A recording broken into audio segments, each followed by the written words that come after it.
Episode 8 के starting में Hitoshi यूकी की छोटी बहन के बारे में इंफॉर्मेशन मांग रहा होता है, लेकिन नीता उसको डायरेक्टली मना कर देती है कि मुझे उसके बारे में कुछ भी नहीं पता। हितोशी कहता है आखिरकार तुम ऐसे कैसे मना कर सकते हो, मैंने तुम्हें रामेन भी खिलाया है। नीता कहती है अगर तुम्हें इंफॉर्मेशन चाहिए तो रामेन तो मुझे खिलाना ही पड़ेगा, और ऊपर से भी तुम्हारे पास सुरख के हिसाब से सिर्फ एक घंटी है और उसका नाम हुआ है ना, और एक कटोरी रामेन खाने के बाद मैं तुम्हारी मदद जरूर करूंगी। हितोशी गुस्सा कर कहता है आखिरकार कौन सा टीचर अपने स्टूडेंट की मदद करने के लिए रामेन का मांग करता है। तभी नीता कहती है कि चुप हो जाओ, रामेन खाते वक्त मेरा ध्यान मत भटकाओ। फिर वो बहुत ही तेजी से रामेन खाकर खत्म भी कर देती है और उसको काफी ज्यादा पसंद भी आता है। लेकिन अचानक से वो देखती है कि यूकी तो रामेन के अंदर भी अपना फेवरेट कात्सुता सॉस मिलाकर खा रही थी, जो देखकर नीता काफी ज्यादा गुस्सा हो जाती है और कहती है इसको खाकर खुद ज्यादा खुश मत हो, जल्दी से जल्दी रामेन से माफी मांगो। आखिरकार रामेन के अंदर कौन सॉस डालता है। वहीं पर यूकी तो उसकी बात पर ज्यादा ध्यान नहीं देती और कहती है मेरा कात्सुता सॉस तो बस खत्म होने ही वाला है। अब अगले ही पल घर जाते वक्त वो लोग कात्सुता सॉस खरीदने के लिए भी जाते हैं, लेकिन वो ओनर कहती है हमारा सारा सॉस खत्म हो चुका है, मुझे माफ कर देना, आपको सॉस नेक्स्ट वीक मिलेगा। ये सुनने के बाद यूकी की हालत काफी ज्यादा खराब हो जाता है, लेकिन वो जैसे जैसे करके कहती है आपका शुक्रिया इतना ज्यादा टेस्टी सॉस बनाने के लिए, लेकिन वो अंदर से बिल्कुल भी खुश नहीं होती। फिर वो लोग आगे जाने लगते हैं। वहीं पर हितोशी कहता है ये सॉस तो एक हफ्ते नहीं चलेगा। यूकी कहती है मैं इस सॉस का एक एक बूंद बचा कर रखूंगी। हितोशी अपने मन में कहता है मुझे यूकी को खुश करना पड़ेगा। फिर वो कहने लगता है अगर तुम्हें अपनी छोटी बहन फिर से मिल जाए तो तुम मुझसे क्या कहोगी। यूकी कहती है मुझे तो मेरा छोटी बहन का चेहरा भी अच्छी तरीके से नहीं याद है, और यहाँ तक कि मुझे मेरे मॉम डैड के बारे में भी थोड़ा सा ही पल याद है। इससे पहले मेरे साथ क्या हुआ था, अचानक से मैं अकेली हो गई और मेरे गले में एक घंटी था। मुझे लगा था कि मेरी छोटी बहन मेरे इस घंटी को देखकर मुझे पहचान जाएगी, लेकिन पिछले 10 सालों से ऐसा कुछ भी नहीं हुआ। लेकिन मैं उससे कभी ज्यादा डरी भी हुई हूँ, वो मुझसे काश गुस्सा ना हो। अचानक से तभी उन दोनों के सामने ताइगा और कोबाची हितोशी के दो दोस्त आ जाते हैं। हितोशी फिर पूछता है आखिरकार तुम दोनों यहाँ पर क्या कर रहे हो। ताइगा कहता है आज मेरा फेवरेट सिंगर नास्का का एक न्यू सॉन्ग रिलीज होने वाला है और मुझे उसका लिमिटेड एडिशन सीडी मिल चुका है, ऊपर से इसके ऊपर उसका ऑटोग्राफ भी है। हितोशी कहता है नास्का क्या वही सिंगर है जो कि इस साल कात्सुता फेस्टिवल में पार्टिसिपेट करने वाला है। ताइगा हाँ कहता है। तभी कोबाची कहने लगता है कि तुम दोनों आजकल खूब ज्यादा ही एक साथ घूम रहे हो, लगता है तुम दोनों का रिलेशन काफी ज्यादा क्लोज और ब्लड रिलेटेड है। वहीं पर कोबाची की बातें सुनकर तो हितोशी थोड़ा सा घबरा जाता है। ताइगा कहता है कोबाची ऐसा मत करो, मुझे तो अच्छा लग रहा है कि अभी हितोशी थोड़ा सा हंस खेल रहा है, यूकी को तो कुछ भी समझ में नहीं आता। तभी ताइगा और कोबाची कहने लगते हैं जूनियर हाई में जो हितोशी था वो काफी ज्यादा अजीब था। वहीं पर हितोशी ये सुनकर काफी ज्यादा एम्बैरेस फील करने लगता है और उन दोनों को रोकने की कोशिश करता है, लेकिन वो दोनों तो बकबक करे जा रहे थे कि हितोशी एक चुनोबियो था और अपने आप को रेज नाइप कहा करता था, वो काफी ज्यादा अजीब बर्ताव करता था। वहीं पर यूकी को चुनोबियो के बारे में कुछ भी नहीं पता होता, इस वजह से वो इन सब चीजों में काफी ज्यादा अच्छी समझती है। वहीं पर ताइगा तो नहीं रुकता और बकबक खड़े जा रहा था, जिस वजह से हितोशी उसको अपना मुंह बंद करने के लिए कहता है, लेकिन अचानक से तभी उसके हाथ से सीढ़ी उड़कर सीधा ड्रेन में जाने वाला था, लेकिन यूकी अपना बैग वो इस तरफ फेंक देती है, जिस वजह से वो सीढ़ी तो बच जाता है, लेकिन उस बैग में से कात्सुता सॉस की बोतल बाहर निकलकर सारा सॉस नीचे गिर जाता है। ये देखकर मानो यूकी का पैरों तले जमीन ही खिसक जाता है। और उस दिन रात को यूकी को एक बुरा सपना भी आता है, जहाँ पर की कात्सुता बॉक्स यूकी से कह रहा था मैं तुमसे नाराज हूँ, आखिरकार तुमने मुझे ऐसा क्यों ट्रीट किया। वहीं पर यूकी तो इतना ज्यादा बुरा सपने की वजह से जाग जाती है। तभी वहाँ पर हितोशी भी आ जाता है और कहता है अरे यूकी तुम जगी हुई हो। यूकी फिर तो बहुत ही ज्यादा डरते हुए हितोशी को अपने पूरा सपने के बारे में बता देती है। हितोशी कहता है अरे तुम इतना ज्यादा चिंता मत करो, नेक्स्ट वीक तुम फिर से एक दोबारा सॉस का बोतल खरीद लेना। अब अगले दिन में रात को जो यूकी तो उसको फिर से बुरा सपना आता है और इसके बाद के दिन को भी उसको बुरा सपना आता है और ऐसे उसको लगातार आते रहते हैं, जिस वजह से ऐसे ही वो हितोशी के पास चली जाती है और कहती है कि मैं आपके साथ सो सकती हूँ। हितोशी तो काफी ज्यादा शॉक्ड हो जाता है। यूकी कहती है मैं काफी ज्यादा डर रही हूँ, इस वजह से मैं अकेले सो नहीं सकती, प्लीज मेरे साथ सोइए। हितोशी कहता है कल मेरा एग्जाम है, इस वजह से मुझे पढ़ना पड़ेगा, लेकिन जब तक तुम सो ना जाती तब तक मैं तुम्हारे साथ बात कर सकता हूँ। और फिर दोनों ऐसे ही कॉफी पीते हैं और बात करते हैं। यूकी कह रही थी कि हितोशी शर्मा आप काफी ज्यादा अच्छे हो और जेंटल हो, लेकिन आपने किसी को डिसलाइक किया है। हितोशी कहता है वैसे तो मैंने किसी को डिसलाइक नहीं किया, लेकिन अगर बात की जाए तो मैं अपने पापा को पसंद नहीं करता, मैं उनको एकदम नापसंद भी नहीं करता,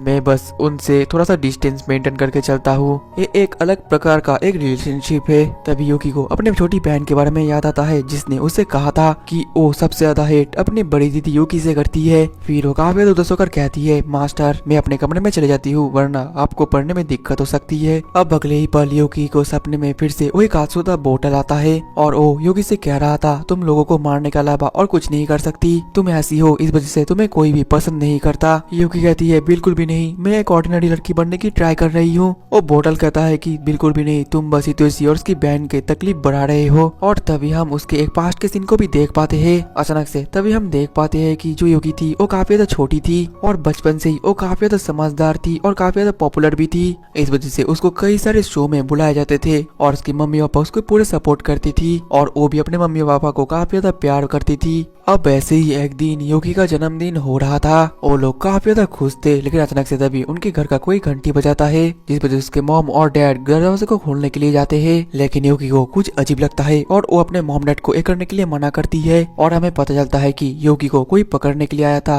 उस दौरान उस बंदे ने उसके मॉम डैड को मार दिया था और अपने पेरेंट्स के खोने के बाद यूकी एकदम पागल हो गई थी और वो बस लोगों को मारती थी। लेकिन उस वक्त वो सबसे ज्यादा प्यार करती थी अपनी छोटी बहन से। लेकिन उसकी छोटी बहन भी अपने दीदी को ऐसे दानव की तरह देखकर काफी ज्यादा गुस्सा हो जाती है और कहती है, मैं तुमसे सबसे ज्यादा हेट करती हूँ। लेकिन उस वक्त यूकी इतना ज्यादा कोल्ड हो गई थी कि उसको और कुछ भी फर्क नहीं पड़ता था। वो बस जिंदा रहती थी लोगों को मारने के लिए और इसी तरीके से वो सबसे खतरनाक एसेसियन भी बन गई थी। अचानक से तभी हितोशी यूकी को जगा देता है जिस वजह से यूकी का सभी सपना टूट जाता है। हितोशी कहता है, मुझे माफ कर देना, मैं तुम्हारे कमरे में आ गया, तुम अजीब साउंड निकाल रही थी इस वजह से मुझे आना ही पड़ा। यूकी तो सीधा हितोशी को हक कर लेती है और फिर उसको पकड़कर अपने बेड पर सुला देती है। हितोशी तो काफी ज्यादा शर्मा रहा था और कह रहा था, यूकी तुम क्या कर रही हो। यूकी कहती है, मुझे माफ करना, मेरी वजह से आपको सिर्फ दिक्कतें होती है, लेकिन थोड़ी देर के लिए मुझे ऐसे ही रहने दीजिए। हितोशी शांत होकर कहता है, क्या तुमने कुछ बुरा सपना देखा। यूकी कहती है, ये बस बुरा सपना ही नहीं, मेरा दर्दनाक पास्ट भी मैंने देख लिया, मुझे माफ करना, लेकिन मैं सब कुछ फिर से भूल गई। हितोशी फिर यूकी को कंफर्टेबल फील कराने के लिए उसके पीठ को सहलाने लगता है। अब अगले दिन स्कूल में यूकी कांचसूता फेस्टिवल के बारे में पूछने लगती है जिसमें ताइगा उसको बताता है कि इसमें स्पोर्ट होता है, कल्चरल फेस्टिवल होता है, म्यूजिकल फेस्टिवल होता है, इसमें गेम भी खेला जाता है और जिसमें रैंक किया जाता है और जो भी क्लास उस गेम में जीतता है उनको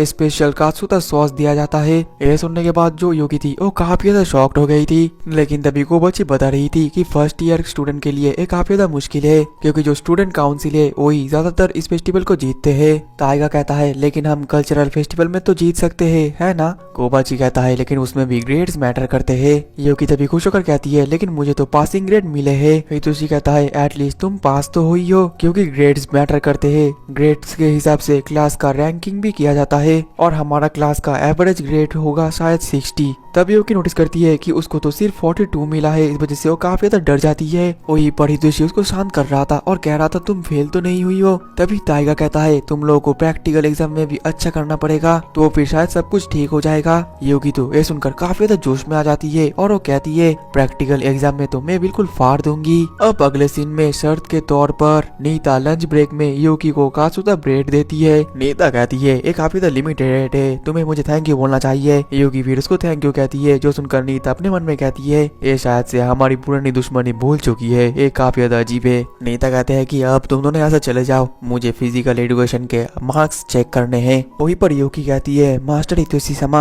आखिरकार हमें किस प्रकार के मार्क्स चाहिए। वहीं पर हितोशी कहता है, तुम अपने स्किल की मदद से आसानी से मार्क्स हासिल कर सकती हो। यह सुनकर तभी पीछे से नीता कहती है, क्या तुम लोग कांचसूता फेस्टिवल में पार्टिसिपेट करने का सोच रहे हो, लेकिन तुमने तो पीए क्लास में अपना नाम ही नहीं लिखा और इसमें अगर तुम्हें अच्छा मार्क्स भी मिले लेकिन तुम्हें फेल करा दिया जाएगा क्योंकि तुम्हारा इसमें नाम ही नहीं है। ये सुनने के बाद तो यूकी का मानो पैरों तले जमीन ही खिसक जाता है। तभी हितोशी कहता है, क्या आप उसका नाम अभी लिख सकती हो। नीता बोलती है, हाँ मैं जरूर कर सकती हूँ, लेकिन बदले में मैं जो बोलूंगी तुम दोनों को वो काम करना पड़ेगा। चिंता मत करो, मैं तुम लोगों को किसी को मारने के लिए नहीं बोलूंगी और ऊपर से हम लोग का जो शर्त हुआ था कांचसूता ब्रेड का वो भी अब खत्म होगा। और मेन बात यूकी, तुम रैमेन के अंदर अपना कांचसूता सॉस डालकर नहीं खा सकती। हितोशी कहता है, क्या तुमने अभी भी वो याद रखा है। अचानक से तभी वहाँ पर बहुत ही तेजी से एक आवाज से झोंका आता है। नीता को तो कुछ भी समझ में नहीं आता और वो जैसे ही फिर से उस एग्जाम पेपर में देखती है तो वो शॉक्ड हो जाती है क्योंकि उस एग्जाम पेपर में तो यूकी का नाम लिखा हुआ था और गुस्सा कर कहती है ऐसी तुम नहीं कर सकती। हितोशी कहता है मुझे लगता है कि टीचर आपको कुछ मिस्टेक हुआ है, उसने पहले से ही नाम लिखा हुआ था, आपको शायद हेलुसिनेशन हो गया था। नीता कहती है तुम काफी ज्यादा चालाक हो और फिर वो गुस्सा होकर वहाँ से चली जाती है। उसके जाने के बाद हितोशी पूछता है आखिरकार युकी ऐसा तुमने कैसे किया। युकी कहती है ये मैंने नहीं किया, वही साइड में अब वही लड़की को देख पाते है जो की बहुत ज्यादा हाफ रही थी और कह रही थी मैंने युकी का मदद कर लिया। युकी तभी आकर कहती है तुम्हारा शुक्रिया और तभी वहाँ पर हितोशी पे आ जाता है और कहता है अरे हिगाके। वहीं पर जो हिगाके थी वो तो शर्म के मारे पूरी तरीके से लाल हो गई थी और फिर वो कहती है मेरा नाम है नाका हिगाके और कल्चरल फेस्टिवल जीतने के लिए मैं यहाँ पर आई हूँ। ये सुनकर तो दोनों काफी ज्यादा हैरान हो जाते हैं और इसी के साथ ही हमारा एपिसोड 8 भी खत्म होता है। तो दोस्तों अगर आप लोग इसका नेक्स्ट एपिसोड देखना चाहते हो तो ज्यादा से ज्यादा लाइक और कमेंट कर दो, क्योंकि जितना ज्यादा लाइक और कमेंट होगा नेक्स्ट एपिसोड उतना ही जल्दी आएगा। मिलते हैं नेक्स्ट एपिसोड में, तब तक के लिए टाटा बाय बाय सायोनारा।